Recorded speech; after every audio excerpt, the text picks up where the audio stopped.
Hey everybody, how's it going? It is Matt and it is Wild Wednesday. Yes, folks, it is already hump day. I hope each and every one of you are having a great morning, evening, dawn, day, or dusk, all that lovely stuff because life is too short as is. Please do me a favor and like, share, and subscribe. I love seeing each and every one of you here every Monday through Friday, permitting my schedule and, of course, holidays. And then also another favor you could do for me is please look in the description box for more information on the daily film, such as your brief synopsis, your starring cast, the runtime of the cut I am watching, director, your MPAA rating if one exists, some trivia, and a link for either a trailer or a scene from the movie. So there's definitely going to be a little more information in there for you so you can get a bigger taste of what it is that I'm reviewing for the day and give you a better idea if you wish to track down a copy and take a look at it or not. Now that I got the opening spiel out of the way, let's get on to the film of the day. Yes, folks. This one came out back in 1984, so it is 36 years old. Oh my God, it's hard to believe it's already that long, you know? I mean, it's been since I was 4 years old. I was four when this came out, so I didn't get to see it until I was a little bit older. Because this one, I remember it went through the ringer for as far as censorship went, and PTA moms coming out in hordes to protest this film. They got it yanked from the theater. It's I find it sad that a studio backed down so easily. They allowed these PTA bombs to come rolling in and stomp all over their freedom of speech, freedom of expression, freedom of artistic value. They basically destroyed it, along with people like Siskel and Ebert, those guys. If you know me, I am not a fan of them by any means. I feel like those guys, no, those poor guys, those guys ruined a lot of filmmakers' careers, and I don't see how a critic a failed filmmaker like Ebert can be so powerful as a critic. It just really boggles my mind. I mean, the guy's taste in film is not what America's his taste is not what America needs, in my opinion. He was pretentious in ways, and often bullied these filmmakers into watering down their product, or like with this one, like I said, getting it pulled from the shelves, from the theaters. It's a horrible tragedy, and I can't stomach people like that. Yeah, that's my opinion on Siskel and Ebert. Yeah. Reviewers, I don't. I last week I told you about reviewers I look up to. That's reviewers I look down at. I don't want to have any association with somebody that is so negative and hurtful. You know, they're just hurtful people. Anyways, now let's get on to the specs of this one. This one it came out from Scream Factory. It is a standard issue pressed Blu-ray and DVD. It does have a reversible artwork with the newly commissioned artwork on there. I just happen to prefer the original because I am a purist in most ways when it comes to things like that. As far as special features go, this thing is packed to the gills. Scream Factory really went out of their way to beef this one up, and I am happy that they did because this one deserves it. I know that they released a Billy doll with this one, or action figure, excuse me. They released an action figure with this one, which kind of still I'm trying to get used to the thought of action figures for grown-ups. I know that people collect them and all. They're just not really my bag, you know. That's nothing against anybody that does. But either way, this one came out with, they really rolled out the red carpet for this one. Now, as far as special features go, you got the new what is it, a 4K scan or HD transfer, which from the original negatives, and they had to outsource for the unrated footage in here, much like the previous release. I believe Anchor Bay released that previous one, Anchor Bay / Lionsgate.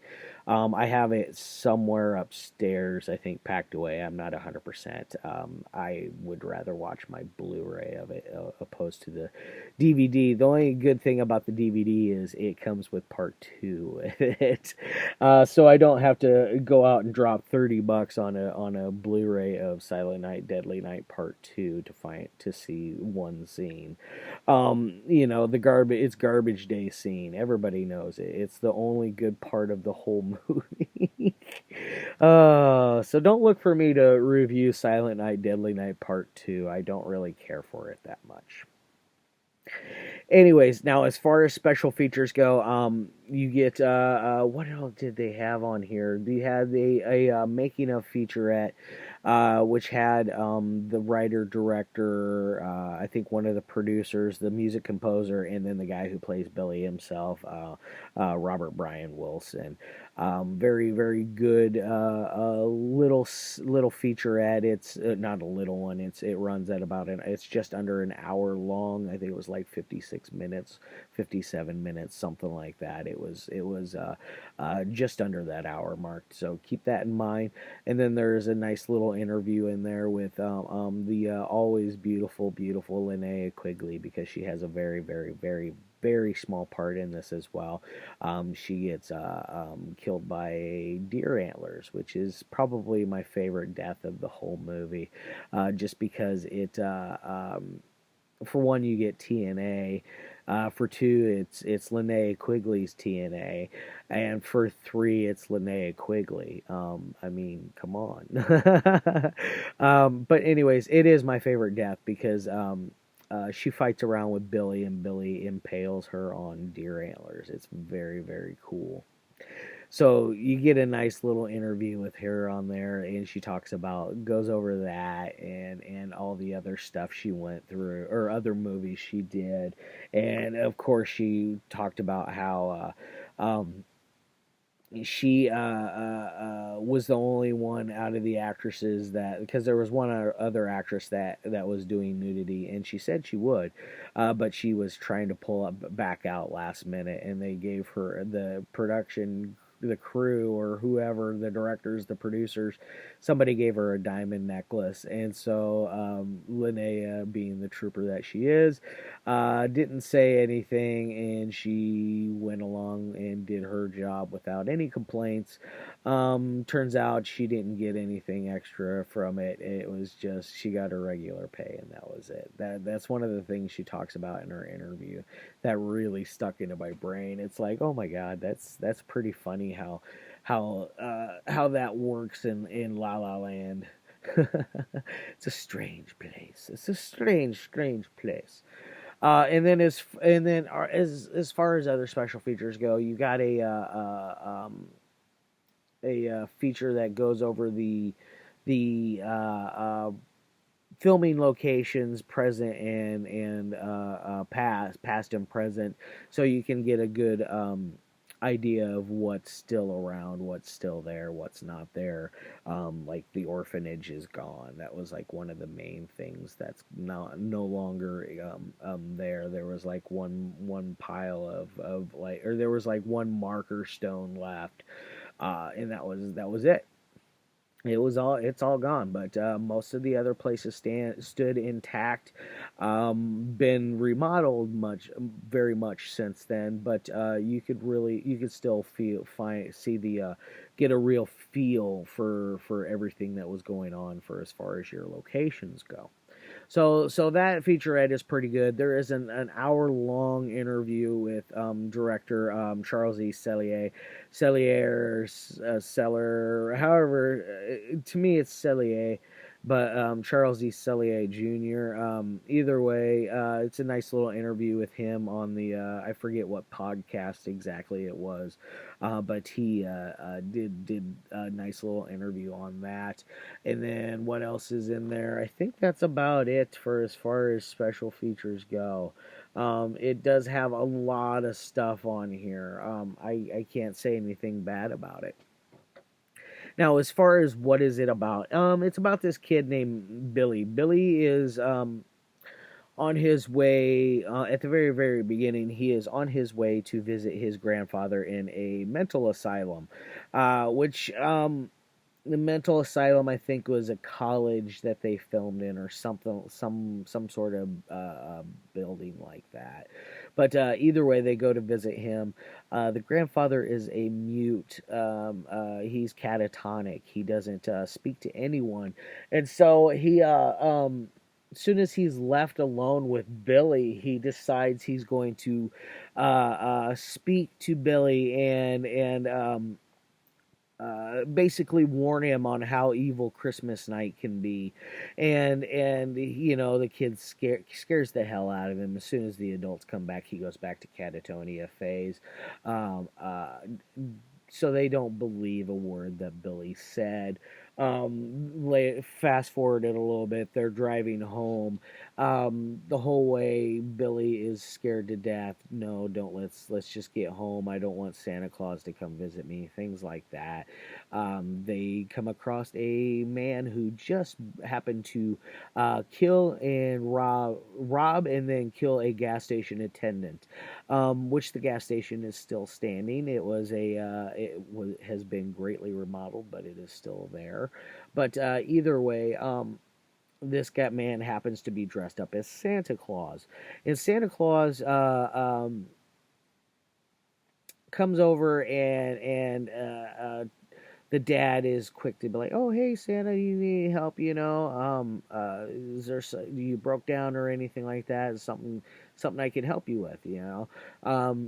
Guy, no, I'm just having some bad luck." And he pulls out his gun and they race away real quick, and the dad ends up getting shot and killed. Little Billy goes running, hiding in the bushes. Meanwhile, his little baby brother, who is still crying, is in the car, which I can't remember what his name. I think he Ricky. Either way, he grows up to be the killer in Silent Night, Deadly Night Part 2. But the mother is then beaten, raped, and killed. Fast forward it to another, I think it was another 10 years later, 12 years later, because I think it was 1971 when the original part of it happens, and then it goes into 1984. So 13 years, give or take. Either way, Billy is in the, or not fast forwarded that much, but you fast forward a little bit. Billy has grown up a little. He is living in an orphanage. Both him and his brother are. Billy is a black sheep of this orphanage. He is constantly getting berated, belittled, punished for all these misdeeds, and the mother superior for this orphanage is a real bitch. She's not a very nice person. Um, so it really lays the foundation work for how messed up Billy becomes. He witnessed his parents murdered, and then he was beaten beyond belief and punished constantly for things that he was told that were naughty, and everything that he was told that was naughty. He still carries over as an adult, like sex. At one point, he's watching this couple have sex, and the mother superior catches them, because it's a real ugly scene. All in all, either way, it really shows you how messed up poor little Billy Chapman is. And you fast forward to the 80s, he is one of the nuns is taking him around town to find him a job. He is 18 years old now. Um, finds him a job in a toy store. The last place I would want somebody who has an aversion to Christmas to work is in a toy store, especially during the holiday season, because of course it is the holiday season.